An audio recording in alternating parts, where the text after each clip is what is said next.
All right, text set 14, third grade, genre study biography. This girl loves trees. Would you like to be in the middle of a park looking up at the trees like this? What do you like about trees?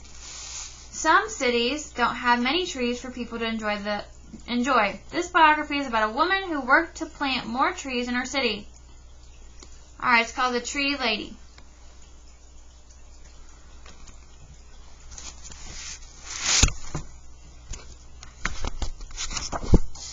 The true story of how one tree-loving woman changed the city forever. Author is H. Joseph Hopkins, illustrated by Jill McIlmurray.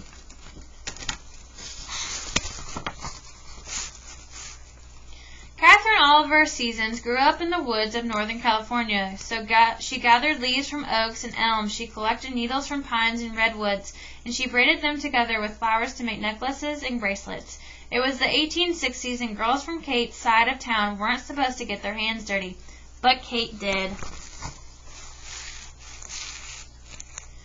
Kate listened well in school. She learned how to write and count. She remembered the poems and stories she read, but best of all, she liked studying wind and rain, muscles and bones, plants and trees, especially trees. Most girls were discouraged from studying science, but not Kate.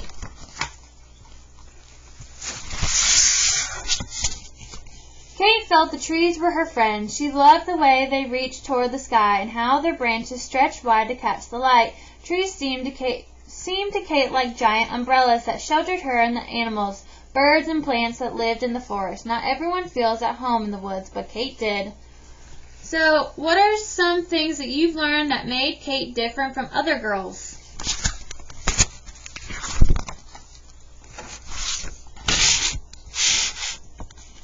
When Kate grew up, she left home to study science at college. She looked at soil and insects through a microscope. She learned how plants made food and how they drank water, and she studied trees from around the world. No woman had ever graduated from the University of California with a degree in science, but in 1881, Kate did.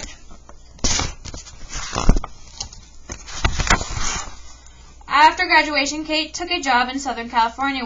When her boat docked in San Diego, she saw that her new home was a desert town. Kate never thought she would live in a place with very few trees, but now she did. So look at that. Do you see any trees? It is a desert town with no trees. Kate began her job as a teacher. She was also the vice principal of the school, so she had to make sure that everyone followed the rules. Kate missed studying science and was not sure she would stay on the job, but for 2 years she did.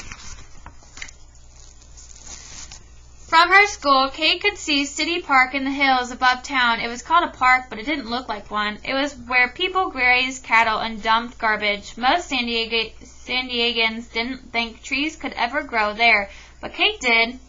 So think about what plants and trees need to grow. Why do you think most San Diegans didn't think trees could ever grow there?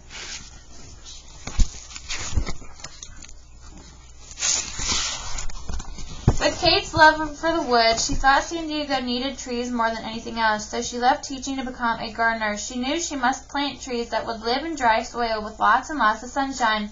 Her friends worried Kate wouldn't find trees like that, but she did. Kate became a tree hunter. She wrote letters to gardeners all over the world and asked them to send her seeds that could grow in the desert. She also traveled south into Mexico to look for trees that liked hot, dry weather and steep hills and canyons. Not everyone knows how to hunt for trees, but Kate did. Soon Kate's trees were planted along streets, around schools, and in small parks and plazas all over town. People bought trees from Kate's nursery and planted them in their yards.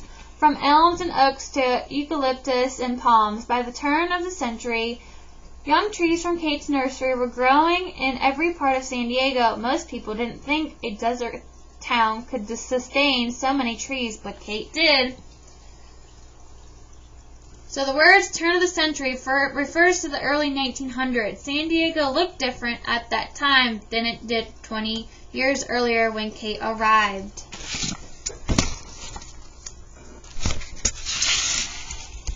Then in 1909, the city leaders announced that a great fair called the Panama California expedition was coming to San Diego in 1915. The fair would be held in City Park, which was now called Balboa Park. Kate felt Balboa Park still needed more trees, thousands more, to look beautiful and to shade the visitors that came to the fair. That was too many trees for Kate to plant by herself, but she knew lots of people could do it together. She asked her friends to bring their friends and come to the park for tree planting parties. Again and again, people volunteered to help. Those volunteers weren't sure that they could plant enough trees, but before long they did. So just like Tyree Guttenton, Kate's seasons had helped transforming her community. Why do you think people volunteered to help plant the trees? And when the fair opened, San Diego's ready. Millions of trees and plants filled Balboa Park. The fair had so many visitors that stayed open for 2 years instead of 1. People came from near and far to see the attractions and stroll in the cool shade. The fair-goers couldn't believe San Diego had such magnificent gardens, but thanks to Kate, it did. In the years after the fair, Kate had given many awards for her work, and people took to calling her the mother of Balboa Park. She continued gardening and planting trees until her death in 1940. Back then, few could have imagined that San Diego would become the lush, leafy city it is today. But all along, year after year, Catherine Olivia's seasons did.